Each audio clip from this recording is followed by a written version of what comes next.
And we're live. It's Wednesday, October 23rd, 5 o'clock p.m. And this is one of those days where tech problems are part of the show. My internet is out at home. Reasons unknown, clearly Russian interference. And so we are running this off of my phone internet hotspot, which means I'm going to come through blurry. I may flit in and out. The estimable Windsor Mann has clear instructions that if I flit out at any time, he should just start talking and keep talking until there's some sign of life from me. So if he has a kind of hostage video look, you know it's the real Windsor Mann if I go out and he keeps talking. We're not allowed to have fun anymore, including stable internet. We're not allowed to have stable democracy anymore. We're not allowed to have a sure thing that we're not going to have Trump as president anymore.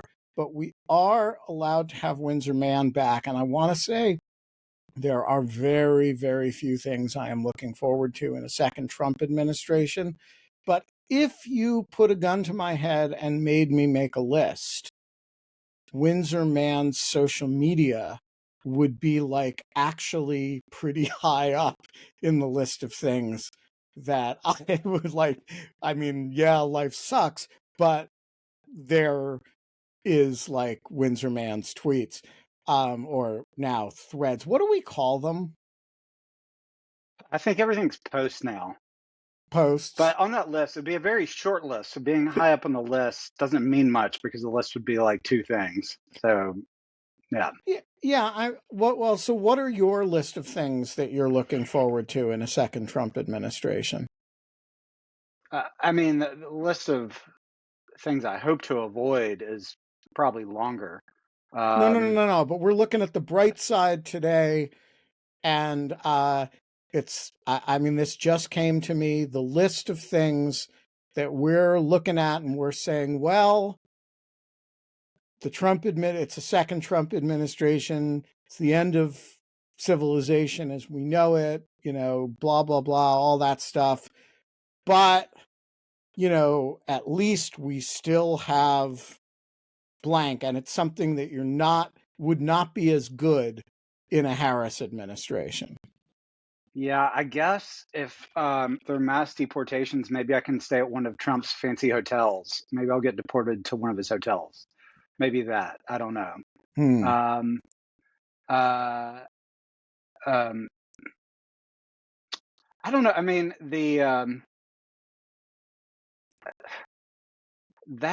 I'm looking forward to restarting my drinking again. That will be fun. I've been pretty good I haven't been drinking much the last little while, so I'll get back. What is it? On the wagon, off the wagon? I think it's always falling confuse off the wagon. I think looking forward to alcoholism is that's a good example. Yeah. So alcoholism would be high up on the list. I don't know. Do you think he's going to win? So, if you forced me to bet even money, I would bet on Kamala Harris. But if you asked me with what confidence level I would bet on Kamala Harris, it would be very low. And, and so I still think she is more likely to win than not. I guess her chances would be better than even in my view, since I can make more arguments for the way she wins than the way she loses, but I'm not confident of it at all. And so I'm trying to console myself with, well, either she wins or, at least, I don't know, the problem is that it does have that Woody Allen quality, Trump's victory. The food here is terrible and such small portions. it's bad news and worse news, right? There's really no bright side of it. Bright side, if he loses, No, if he I mean, wins. that's a, Either he wins, oh, like yeah. at least if he wins, we'll get nothing. There's no Yeah. like there's no consolation prize if he wins. I mean, I suppose, more people will read lawfare. Yeah. The That, Bulwark will and have a renaissance. yeah, New York, I mean, some of these places don't get audited and shut down and all that, but I guess the only hope I have is his mortality. Is he actually going to survive 4 more years? I Yeah, don't but the know. problem with that is JD Vance. Do you want, I Yeah, mean, but no, I don't like JD Vance, but I will take any randomly selected American citizen over Trump as president. So virtually anyone, in my view, is better than Trump. Um, just pick any random citizen. I'll take that person. all So right. I Now, actually do think JD Vance, as horrible as he would be better than Trump. so your And I know people would consolation, say, "Oh, you like JD Vance?" No, no, no, gosh, no, no, no. I I understand. think I'm he's not, absolutely terrible. we're not playing Yeah, gotcha here. So your consolation prize is he might not survive all 4 years. yeah. So, yeah, I think that's. I mean, that's not really a prize. It's just a Right, hope. exactly. It's so audience members, if any of you have a proposed consolation prize, I mean, mine is Windsor's social media will get better. I think in general, comedy will be better. Comedy may always improve in periods of stress. Um, Yeah, dark times produce good comedy. It seems like. right. I've been pretty. I haven't been that active in the post-Trump presidency, or That's kind of what I Trump's mean. post-presidency. And Yeah, your recent activity has been driven by Trump, not by yeah, not but like but you had a kind of golden age. The golden age of Windsor Mann's Twitter feed was like coincided with the first few couple years of the Trump administration, I think. yeah. 2019, 2020, around then, I was super active on Twitter and addicted to it. I mean, I just felt like I had to vent and I had things to say and stuff. I didn't have anything to say about the infrastructure bill or, Right. stuff like that. So I just, Also, that's why I've the been Biden quiet. administration is not all that funny. And it's mockable only in the way that, like, okay, yeah, he's old, Yeah, yeah. That right? gets Like, old mm. in itself. Like, yeah, he's old. Do you Okay. think Um, A Kamala Harris presidency gives rise to a lot of comic potential? um, so I mean, I'm not a writer for SNL or anything like that. You can always find something, but I really do think all of the comedy, opportunities are on the right. I mean, that's where Yeah. all the ludicrous figures are. I mean, Matt Gaetz, Lauren Boebert, Marjorie Taylor Greene, Trump, obviously, JD. I mean, they're the weird people. So it seems like it'd be harder to mock Kamala Harris. I mean, she's pretty normal. It doesn't mean she doesn't, goof up every now and then, but my gosh, there are just so many targets on the right. So I don't know how. It's almost like you're trying to do both sides if you want to make fun of Kamala Harris or something. I mean, But she's not I that. mean, I mean, you can make fun of anyone, but I don't know. There's so many opportunities on the other side. I have to say, you know, did not expect to be impressed with her. And I have been very impressed with her. Do you share that? Yeah. Though, yes, I'm more impressed than I thought I would be.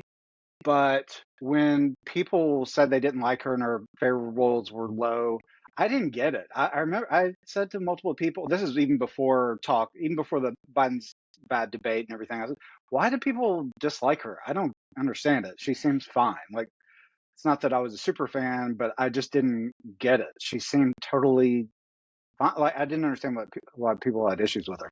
That's But interesting yeah, because she's been I great. definitely I don't think I had issues with her. I had this assumption that she was ordinary. And I've gone back and tried to figure out where it comes from, and I think it was that she was a senator who hadn't done very much as a senator, hadn't been a senator very long, then kind of ran for president with nothing to say, and then gets scooped up and does a fine but not exceptional job as a vice presidential candidate, and then doesn't really do that much as vice president. And so I just kind of had a sense of her as a bit of an empty suit, and have been really surprised at how impressive I think she is in both in big ways and little ways. I thought obviously the debate performance was one of the all-time great debate performances. I thought her convention speech was terrific. Um, but I also think the little things are good. She and like she gets a lot of criticism for how she's answered specific questions. Um, I think generally her performance in interviews has been first rate, and I like the way she holds her ground in some of these conversations. I just think she's been very impressive, and I also admire the way she has incorporated the never Trump world without giving up on her. I mean, that she can comfortably talk with, Liz Cheney and not give ground on abortion and yet have Liz Cheney fully on team, and they're both comfortable with that. That actually takes some doing.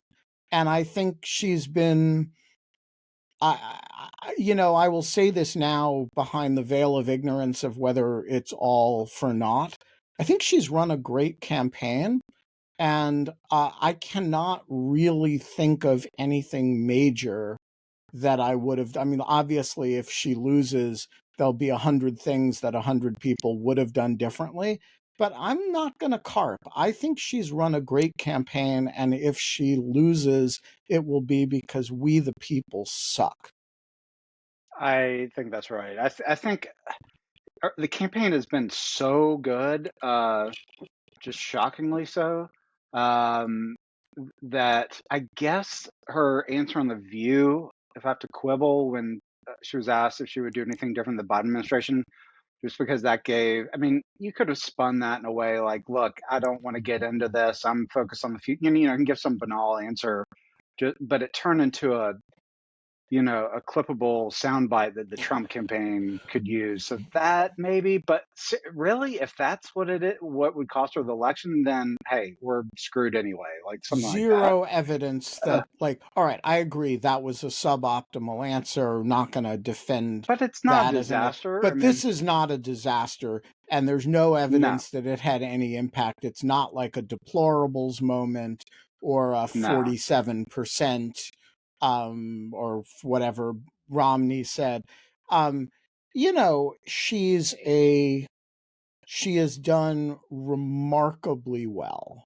And I just think there's, like, we all have, um she's going to have a bad answer or a suboptimal answer, Yeah, but I don't think she's done anything that can account for the stagnant flat poll numbers.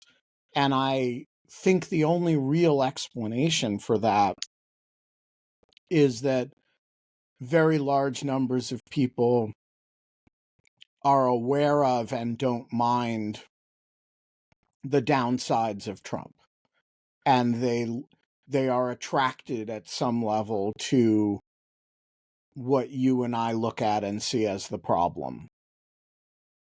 Yeah, yeah. I think that's right. It is kind of scary. I've been focus grouping my some old friends of mine who live in North Carolina and Georgia, like friends from college and stuff, and they just these are people who were pretty much lifelong Republicans, but aren't voting for Trump necessarily. But none of them have broken towards Harris, and it's What are either they doing? one's gonna write in someone, but she doesn't know who. Uh, it's really it's third part, like vote for the Libertarian candidate or just not vote at all. For the president. Actually, And do you one friend consider who and do you, just before you say, do you consider that a win that they're lifelong Republicans who are not going to vote for Trump, or do you consider it a loss that they're people who are still resisting the binary nature of an election in the United States? I am kind of a glass half empty guy, so more of a loss because these are the people who think, oh, these are gettable voters, and if she's not getting them, I see. But on the other hand, it's not like the Harris campaign thinks they're going to win 90% of these voters. They just need to get enough of them.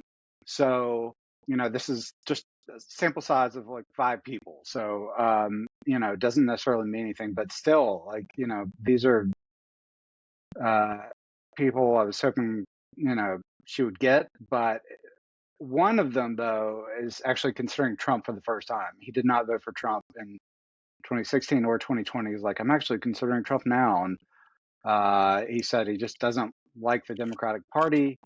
Uh, and and he said they control their nomination. It's rigged or something. And so, needless to say, their reasons for voting this way are kind of hard to decipher, but not really, and they're not really stated clearly. I don't quite get it, but it just seems they're just uncomfortable with both options, and I feel like they're as polarized as we are, and people are just going to vote blue no matter what, red no matter what. There are also people who like to feel above both parties, who are uncomfortable with both, and who are polarized in the sense that they just don't want to get their hands dirty with either party, and Right. are too good for either party. I feel like that's what these people are like. But these are people who would have voted for George W. Bush, Romney, all that. So at least they're not still like straight ticket, Republican. But so And do you think it would, that's a good since thing. you just mentioned two people who have not had the fortitude to come out in public and say, I am voting for Kamala Harris and I encourage others to do so as well. Do you think it would matter to any of them if George W. Bush made a video for Sarah Longwell, or issued a statement like Dick Cheney did, or if Mitt Romney did the right thing? Or are we past that moment? I don't think it's ever too late for that. I used to think it wouldn't help at all. But I was mainly thinking about the MAGA base. Like they would see that, they'd be like, well, of course, George W. Bush is against us. He's a neocon, rhino, whatever. But I do think it would You can say Jew. help with these kinds of people. Hey, I worked on the Bush campaign in 2004, so I was a neocon back in the day. No, I know. And Uh, he's not a Jew, of course. But when they say neocon, yeah, radical lefty, George Soros back, we know what they mean. yeah, it's definitely code. Yeah, but hey, I used to have a crush on the neoconservatives, so I didn't associate it with you know, Well, although they it were heavily didn't Jewish. used to Paul mean Wolfowitz. that. It Neoconservative used to mean that, it used to include William F. Buckley Jr., right? It No, no, he was never a neoconservative. No. but there are two generations. There were Irving Kristol, Norman Podhoretz, Hilton Kramer. Yeah, Hilton What Kramer, was his not a name? Jew, or was he? Uh, I don't know. Was he? I don't know. I don't know. His name was Um, Hilton. That's almost like being named mm, Windsor. yeah, yeah. It's Uh, got wasp but written all over it. so they were the former leftists, like former Trotskyists who turned conservative, and so the '60s, that generation. Then there was the kind of the next generation who are the Bill Kristol, Richard Pearl, Paul Wolfowitz, Who were more David foreign Frum, policy those type. oriented. Yeah, exactly. And so that was pretty much just, hawkish foreign policy, kind of spread democracy. So I liked both of them back in my um, early mid 20s. Um, but so anyway, back to your original question about George W. Bush. I do think it would help because I've noticed when I'm trying to persuade my undecided friends who are like, "Oh, I just can't vote for Democrat." I'm like, "Hey, Dick Cheney can do it. Your dad can do it. You can do it. Something like that." So just in that sense, I think it would help. But I still think it would be on the margins. It wouldn't be a lot of people, but just every little bit helps. Right. We're talking about the margins here. Okay. So, Yeah, yeah. so announcement to all who are listening. Lord and Lady Laser and I are going to Philadelphia Sunday evening. We will have a projection at an undisclosed location, highly visible to the general public. This will be our first non-Russian embassy target. The operation will be aimed at getting out the vote. We will similarly do. I'm not sure if we're gonna try to do an event in Michigan and in Wisconsin, purely aimed at getting people to vote. Um, maybe Detroit, maybe you know Dane County or something. Maybe I'll connect with Charlie Sykes and do an event in. Um, but I want to ask, how are you spending the 2.5 weeks before the asteroid either gets vaporized as it approaches the atmosphere or hits Earth and destroys us all? We got 2 weeks, 2.5 weeks. What are you doing with it? Yeah, I'm trying to decide how to spend the next couple weeks. Well, the weekend before the election, I have to go to my mom's house because there's an art tour and I'm her cashier. My mom's a painter, so I have to help her sell paintings. So I'm committed that weekend.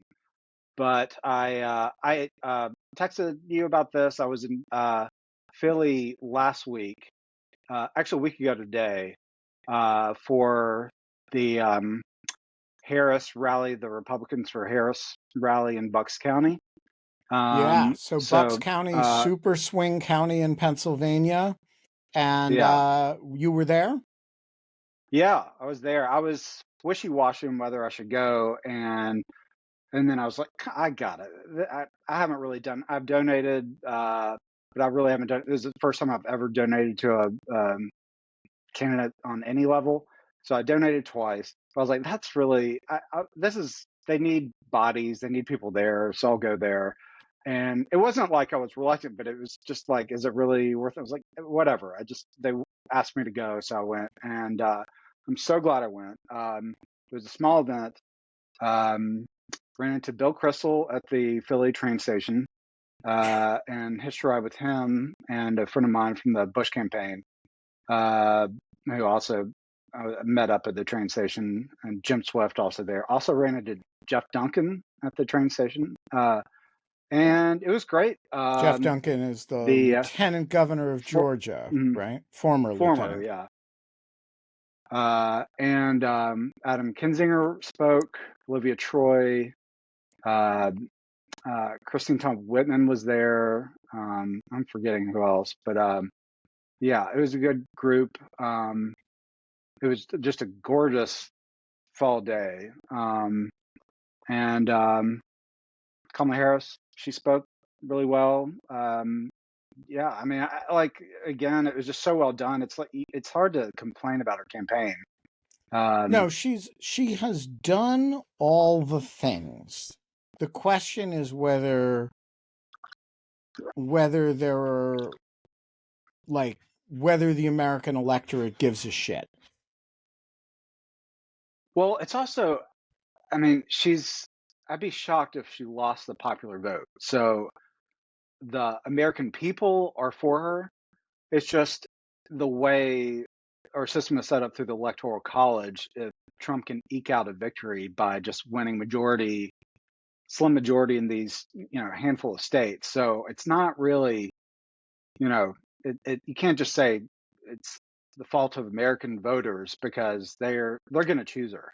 It's just Right. these, It's slim whether a majorities in these quirk few of the states. system. All right, so here's an important question for you. 2 weeks left. Everybody says, hey, go knock on doors, go do a phone bank. I want to encourage everybody to do that. I think that's right.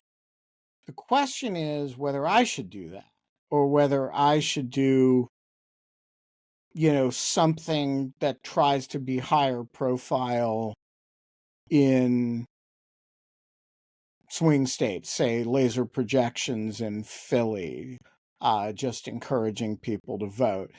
Is the right thing for people with a public audience to do the same thing we're urging other people to do? Or should I be doing like more conversations with the Windsor Manns of the world, putting them on YouTube?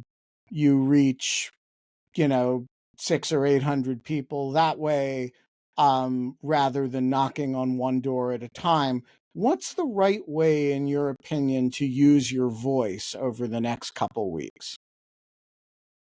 That's a good question. So, like, my wife I is think, telling me, don't think you're any different from anybody else. Go out there, sign up, knock on doors, go to Pennsylvania, go to Michigan, go to Wisconsin, do a phone bank. You're no different from anybody else. Part of me thinks that's got to be right.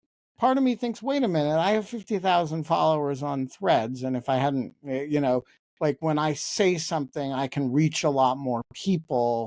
Um, it's not the better use of my time is in, doing something that'll reach a lot of people.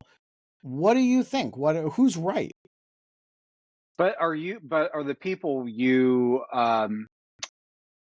who consume your content, are they undecided voters though, or are you just Surely not. telling them things they already? Um, Yeah. So, Yeah, so like if all I'm doing is saying to my followers, uh go vote for Kamala Harris, they know I think and that. they're That's like, yeah, I that's did 3 days I did that ago, already so 3 weeks ago. yeah. But if you like I sent out to my followers a request for what's the highest profile safe venue to project on in Philly. And within hours, I got an incredible response from a person who's going to remain nameless, who pointed out a spot that I can project on a wall with no windows that's visible from a major highway. Um, and by the way, it's walking distance from the 30th Street station. So I'm going to take a train to Philly Sunday evening, and I'm going to do that until the police make me stop. Um, and I will reach everybody who can see that building, and everybody, and that includes a whole bunch of people on the highway. And I'm going to do it safely and without like endangering anybody. So like that Hmm. seems to me an easy call. All right, but I'm not sure that, like, maybe if you're Windsor Mann, the right answer is to knock on doors and live stream about it, or and post on threads about it. I'm just flummoxed by the verb we use instead of tweet. Yeah. Um, and maybe if you're me, the answer is like not the same as if you're the average listener of Pod Save America. I mean, I guess you can always do both. But I've done phone banks and the door knocking stuff too. Found it to be, it seemed um, not that productive. I'm not saying people shouldn't do it, but it's like, I mean, the number of calls you make where like when someone doesn't hang up on you, it feels like that's a rare victory. And then, just getting a call from a stranger, I just don't know how. I'm not saying people shouldn't do this, but I'm just skeptical of how useful these things are. I mean, to Um, me, Rather than friends contacting their friends, when it's someone that's why I've been reaching out to friends of mine who live in North Carolina and Georgia.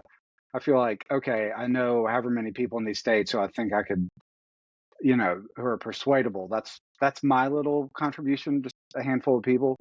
Um, so I, and your handful of people, by the nature of who you are and where you've been, is in Georgia and North Carolina, which is super, super high value. Seems to yeah, me where my value add with Sunday's operation is going to be is just encouraging people in Philly who haven't voted yet to fucking get it done. And that's not yeah, changing anybody's vote, but it is banking votes that are um uh you know that are locking in the potential of people who intend to do the right thing but haven't done it yeah. yet. um It's kind of it's like a get out the vote operation. I lean towards doing that for you. Um, it's the thing is too. I don't know how effective any of these things are now. right. Um, but the alternative is just doing nothing, and that's the worst of all options. So uh, we shouldn't have any illusions that um, calling a few people is going to that in itself will change the election, but you better do something. So I say do the, you know, project away, be like Trump and project. And I will continue to protect Ouch. my, and That I was will I continue just to want to text point out that my that side is of the voter friends. Windsor Mann wit right there. Rapier like, inserted in with the hint of a smile, and twisted in a fashion that you gotta find painful. That was well done. Oh, thank you. Well, if you want I, to join me on related Sunday, to, if you want to join me on you're going Sunday, up on it's Sunday? Sunday. I'll go up late afternoon, be there for sundown, probably meet up with great American Richard Wattenbarger, who's in the Greek chorus chat right now. Do the thing and then hop on the train home. It's gonna be a great thing. Yeah, I'm trying to decide what I should do. Um, Speaking of, I feel like we're past the persuasion stage, at least Right. for the Harris and Trump. Like, so I've wondered what they should do at this point. I'm not a campaign strategist or anything like that, but I wonder what is the point of rallies? What do they do? I mean, people say like, they energize the base. I guess you get the message out. Sometimes you get viral moments, but I'm just not really sure what they accomplish. Do I you think know? so. I don't really. I mean, they're obviously effective or they wouldn't do them. They both do them. And they show presence. They show Hmm. energy, and they probably encourage a lot of people to make calls, to put up yard signs, to but I think, but I don't really understand it when you get right down to it. I think it's it's a weird way to reach people. Um, but it may be that the more points of contact you have with people, the better. Um, it is true that when you look at rally energy, it tends to correlate with winning. So whether that's a cause and effect correlation or a reverse engineered, I really don't know. Um, Yeah, is it the energy that causes the winning, or are they energized because they think their candidate's going to win? exactly. David Plotz likes to say that the candidate that looks like they're having more fun almost always wins. And I think there's a Yeah, lot I've of heard that. I think there's a lot of wisdom in that. And that would actually argue for a Kamala win. She's definitely having more fun. But that's And that's the same sort of thing. Are they having fun because they think they're going to win? Or are they just, or does the having fun cause them to win? so I do not know the answer to that, right? Hmm. Like there's a one of the really interesting factors in there is that you um when you when you're winning, whatever that means, there's a kind of energy that you can see in retrospect in 2016 with Trump. Yeah. Um, but I don't know what's cause and what's effect and what's, we always reverse engineer it to make it work. And it's wrong. Like there's some effect that's going on that we really don't understand. You see it with money too. Um, Campaign finance is a reflection of voter enthusiasm, and raising a lot of money really quickly is a reflection of base enthusiasm that is not always picked up in the polls, although it sometimes is. Um, so I don't know. I think there's a mystique to it and a magic to it that I really don't understand, and I don't trust anybody who claims to understand. Yeah, it seems like it can't hurt to at least fake it, like act like you're having fun, and just see if that works. But it um, was kind of a boost when Kamala the other day, when her response to the hecklers, when she said, in Wisconsin, like, you're at the wrong rally. I think you meant to go to the smaller rally down the street. That was uplifting. It was good to see her have that confidence. Um, because I feel like people can get demoralized easily, and demoralization can, it can reduce the number, It is both and cause people are and less effect. willing to go out to vote. Yeah. So that's why I feel like people are like, don't be overconfident because you don't want people to take the election for granted. People like voting for winners too. Um, if you think you're going to win, it's fun to go out and vote for a winner.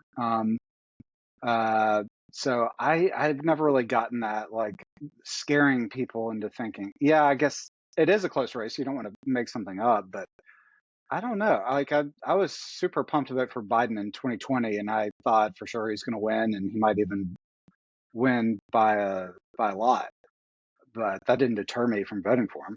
So you and I are both voters in the District of Columbia, which is the jurisdiction in the United States where your vote least matters, in the Hmm. sense that the only question in the district is whether Kamala Harris will win with 90% of the vote or 92% of the vote, right? I mean, Yeah. there's a crazy and there's a kind of weird gradation in the electoral college. If you're in DC, there's really no reason to vote other than the moral value of the vote itself, as well as contributing to a national popular vote majority. If you live in California, that is almost as true, but not as true. And there's lots of reason to vote for your local member of Congress, particularly if you're in Southern California. If you're in Vermont, like what is the argument that you would make that it kind of matters if you vote, even if it doesn't matter if you vote? I struggle with this.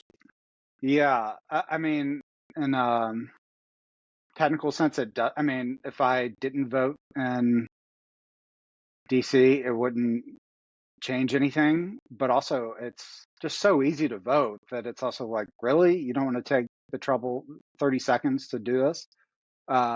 So the argument against voting, I find to be just so weak. But yeah, it's more of an act of kind of self-expression, I feel like, in these places.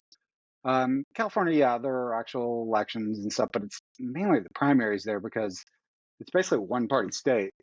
Um, uh, but yeah, unless you're in a swing state, it's kind of, or you have, some close congressional or Senate race. But really, it's, yeah, national vote, the popular vote, you want to add to that. And This it's seems to also, me the this happens strongest every 4 years. argument against the Electoral College, Yeah, that yeah. it communicates to very large numbers of people, like everybody except swing state voters, that your vote doesn't matter and there's very limited reason to do it. And I kind of feel like that's a toxic and corrosive message over time, and that the right message should be every vote counts, and our system does not send that message. Yeah, I want to ask. So my Republican friends are all very in favor of the Electoral College. I want to ask them. Okay, let's just say the Republican wins no matter what. Would you rather them the become president because they won the most votes, or because they won via the Electoral College? If they said the Electoral College, I just would not believe them. Just like, let's say, like, you get to choose the system. Your candidate, they're going to win. They're going to win the election. They will be in power. Would you rather say, oh, they won the majority of the votes, or they won just this weird configuration where they won the majority, slim majorities in these few states? Why wouldn't you rather say, oh, yeah, we just slam dunked it and, won the popular vote by 20 million? I mean, wouldn't that be a more brag-worthy? Um, I mean, the Electoral College it's I feel like the arguments in favor of it are they're just rationalizations, really. And I actually used to be for it, and then I think James Fallows actually. I wrote an article for USA Today defending it, and then within about an hour and a half after it was published, I was dissuaded. I had changed my mind. Like, no, Yeah, so when I'm not was for it that? anymore. I want to say like 2018 or 19. I don't know. But my main concern with Electoral College is that it does kind of keep out um, uh, the. I feel like there would be more Donald Trumps. The parties kind of, you have to go through the party system there, where you could just be some self-funded billionaire crank in some open system, where it's just popular votes. Where, say, there are 20 of these guys, then there could be someone who wins the election with like 17% of the vote or something like that. But uh, people have thought through this, and there are mechanisms to overcome that I just hadn't thought through. But that is there there could be unintended consequences for getting rid of the Electoral College. But you'd have to. I'd be worried there'd be even crazier versions of Ross Perot without the Electoral College, and there'd just be a bunch of them, a bunch I of mean, crazy third parties and independent candidates. The main virtue of the Electoral College is that it relieves us of the obligation of figuring out what the margin needs to be, right? So, in every other country where you have a national popular vote, like for example, France, um, you have so every other country either has one of two systems, right? They either have a parliamentary system in which the executive is chosen by the legislature, and so you're essentially voting for a party or a party coalition, a la Britain, right? And you're not directly choosing a prime minister. You're choosing, who your local representative is going to be, and they choose the executive, a la Canada, a la Israel, where you're actually doing proportional representation, or a kind of single member district version of that, like Canada or Britain. In the alternative, you have countries like France, where you're electing a president, but then you have a multi-round system, right? So you're choosing a plurality candidate, and then in a second round, you got to get a majority. So I think that'd be like a super hard thing to do in the United States, right? Figure out nationally, is it a plurality thing, in which case you do have a Ross Perot problem, or you have a second round, which is just very alien to the American system of voting. It's doable, but it's very French, very different from the way we vote. The Electoral College kind of solves that problem by saying, okay, you know, this is a state level thing. You're in Tennessee, you're voting for your Tennessee electors, and we're not really electing a president, we're just electing electors. And it kind of solves that problem. Yeah, and also I've forgotten most of the history of it, but I mean, the Electoral College, it was supposed to be just this body of wise, wealthy men who would get together and using their wisdom, they would decide who became president, and that like stopped working after like one or two elections or something. I mean, Yeah, that well, it was turns over out with that pretty wise, wealthy fast. men are wealthy and men, but they're not that wise, and Hmm. so which does not seem that surprising to us, but um, uh, would have apparently surprised the founders, who were not as wise, though they were more wealthy. Yeah, I And forget who is really behind the Electoral College. Who, so it's which a do you remember Hamilton the thing. founder? It was It's Hamilton. a Okay, Yeah. So, and like, one of the interesting and things about the founder and the Jefferson was against it, I guess. well, Jefferson wasn't here; he was in France. Um, Oh yeah, one yeah. one of the But interesting things. the the that coalition, the more populist side, I guess, were They against weren't it. really against it. It was there was no real argument for direct election of the president. There was a sense that this was too much turning things over to the mob, to the rabble, Hmm. and that there needed to be a layer. And interestingly, Hamilton was very proud of it. He saw it as a like super, like, I don't know, clever layer of insulation between Hmm. the public and the presidency. And so you would have, it has a kind of elegance to it. You have the People's House, which is directly elected. You have the Senate, which represents the states. Remember, the original Senate is uh, chosen by the state legislatures, not by direct election until the Hmm. 20th century. And then you have the president, which is chosen by a body that is elected to do nothing other than choose the president, and then disbands the moment it chooses the president. And so it's a super elegant solution that just doesn't happen to represent our values at all. Yeah. I recommend if people can find it, Eric Foner. I guess he's retired now, but the professor at Columbia, he wrote a great essay about the Electoral College for the London Review of Books a few years ago. As you can tell, I've forgotten everything from it because my knowledge of Electoral College is like basically zero now. I've forgotten everything, but it was so good. I learned so much from that essay. Um, but I mean, we also have to just realize, as much as we can have these arguments, it's not going anywhere. We're just going to have Correct. to deal with it. And I wonder, though, do you think it'll go back? Because for so long, electoral college was basically irrelevant until 2000 and then 2016. And now, every election now we're worried about it.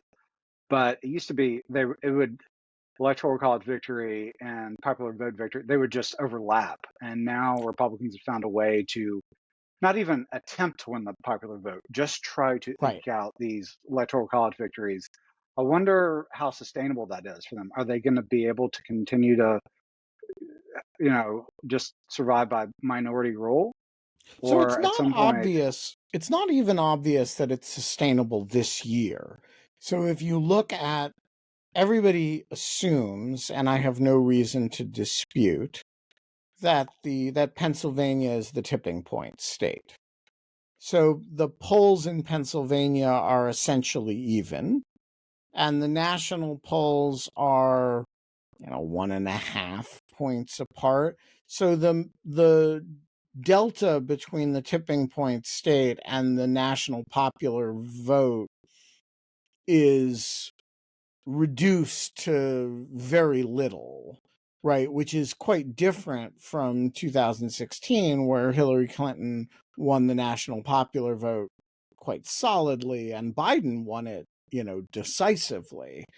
And in one case, she lost, and in the other case, he won quite decisively as well. But um, but by very few votes in each state, right? And so I think you can say normally the effect of the electoral college is to magnify the victory of the incumbent. So if you think about the last, Barack Obama doesn't win by that much in the national popular vote over Mitt Romney or John McCain, but he trounces them in the electoral college. And I think that's the way the system should work, right? To create a mandate where, out of situations in which, and you saw that with George W. Bush and John Kerry too, right? Where the actual electoral margin is extremely slim, but he gets a clear and decisive victory because of the electoral college. I don't think that is like, you're not going to see that right now. And that's where the system, I think, has a fault. I think where it magnifies victory, it functions well because it creates a president who has kind of a decisive electoral victory, even though the popular vote is not that decisive. But what you don't want is a situation in which it has the opposite effect, which is, to create uncertainty as to who is the legitimate victor when the electoral vote is clear. but the worst would be is if Trump had won, if the 10,000 votes in these various states had gone the other way, and Trump had lost decisively in the popular vote, but just eked out victory in the electoral college, and then you'd have legitimacy because those are the rules, but still, it's majority of the voters did not want you, I mean, that's and what not just happened by a in tiny both bit, 2016 and 2000. And I do think, but it was in the still long, close. in 2000. I don't remember The how the national margin, popular but vote was not, Gore won the national popular vote it by wasn't like, as big as 2016, though, no, was it? it was not as big. Uh-huh. But you're talking about, um, I don't know, you're talking about a look, I mean, in the long run, the Republicans cannot have a situation. I don't know how long the long run is, but a situation in which they cannot persuade a majority of the electorate that they should be in power, and yet they are in power. That is a toxic situation for their legitimacy. Now, as Wisconsin shows, toxic situations for your Mhm. legitimacy can persist for a fairly long period of Yeah, time. yeah, And it's not, I'm not here to say if it's not sustainable, it won't be sustained. Sometimes things that seem to be unsustainable turn out to be very sustainable. They're not good. And, yeah. I do think in the long run, there needs to be a way to harmonize the legitimacy function that comes from national popular vote with the actual implications of who's in power. I also wanted to ask you about, okay, so Harris is winning women by a lot. Why do you think everyone talks about that? I can see why women would not want to vote for Trump. First of all, he's just the abortion issue. He's He hates misogynistic and everything. But women. why? It's like, Yeah, why? Why do so many men of all races gravitate towards him, though? Why is that? Um, I why? don't Why are know. men so bad? Men I say suck. this as a man whose last name is Mann. I do not understand it. Why? I Why? I got Why? Why is he doing so well with men? I got nothing for you on this. I but I've always been one of the girls, my social circle has always been very female, and I don't get it at all. And I don't understand why.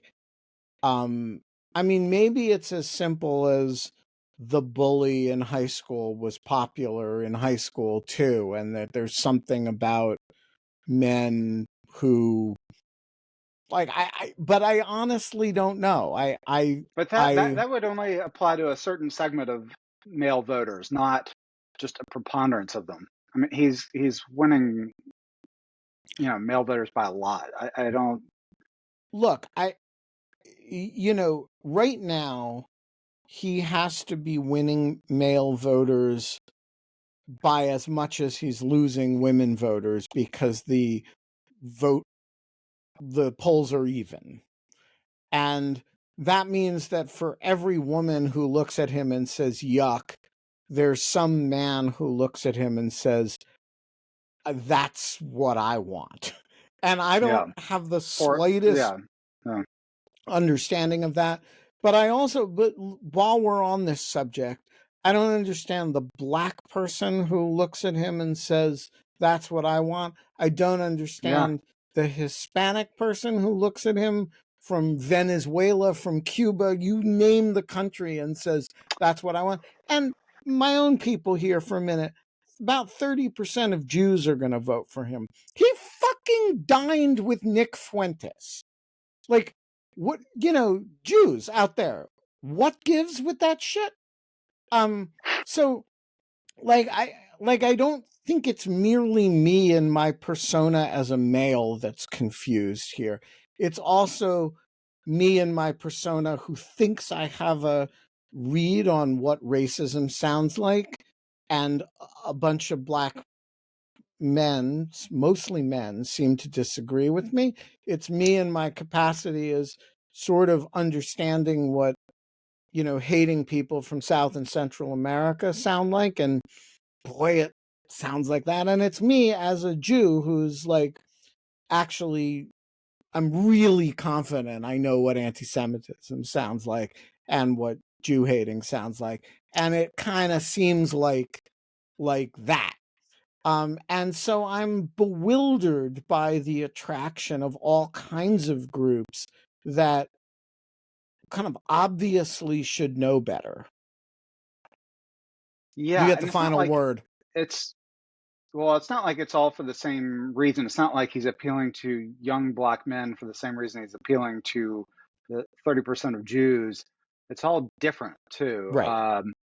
I saw it when I was driving to Pennsylvania last week, and I saw an SUV with a big Trump flag, and I expected it to be some redneck or something. It was a black man driving it.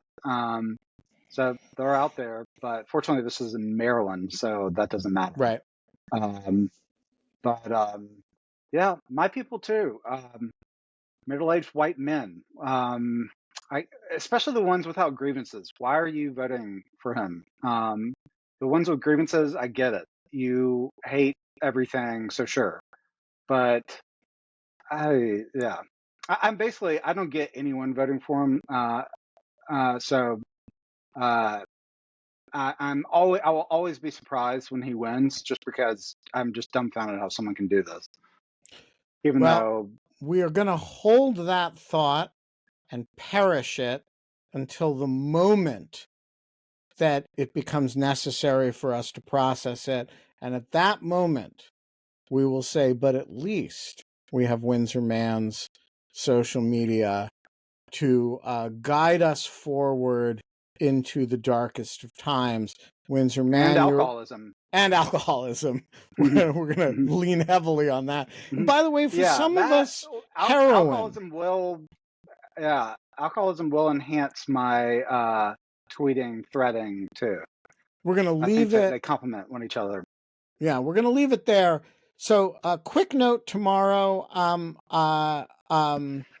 am gonna ask. I haven't done it yet. Ask Pete Struck to move tomorrow's uh, uh, uh, action to 6 o'clock instead of 5 o'clock, because we have a conflict with a Lawfare Live that overlaps by half an hour. So unless you hear otherwise from me, assume that the 5 o'clock actually means 6 o'clock, because that's the way we roll here.